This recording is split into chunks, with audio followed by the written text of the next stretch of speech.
Good morning.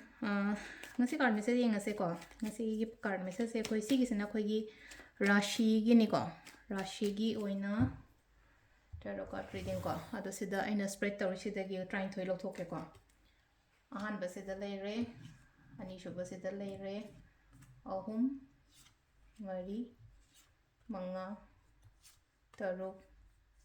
Taret. Nipan. Mapan. Tara. Taramathoi. Taranithoi ko.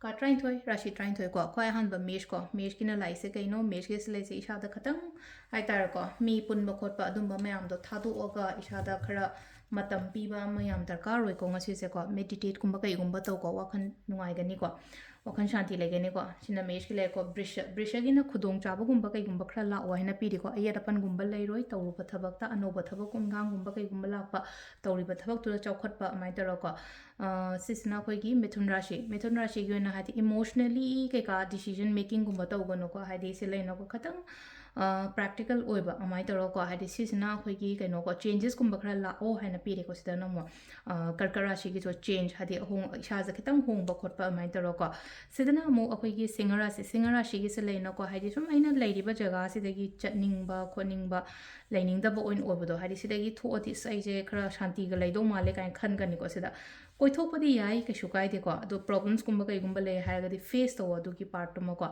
sina kaina rashi ko tension stress kumba yamna leiba oina oi ko kaina rashi gi oina haraga ding chang nuai tam ni khangde tumba ya tam ni khangding arang ko sisna khoi gi tula rashi gi na growth thabak to bota chawkhat pa khot pa mai taro ga la ko kaino bridge sina amu kaino hai kan se da khoi gi thongna le yo thabak to ma tam da ko sina khoi gi dhanu gi se daw ya gani chatlu ba tawru ba thabak ta makar rashi gi su phai ko loina mak everything loina balance to bangam gani handle to bangam gani ko kumbh rashi ko khana ba chaina ba khot pa suguma mayam je yaring avoid ignore to ko min rashi gi no sida la ise kai no ha kan sida khoi gi ano ba start kuma kai kuma to ba yari ko sida adu sida le re ko khoi gi rashi gi matung ina tarot card reading ma'am. Thank you.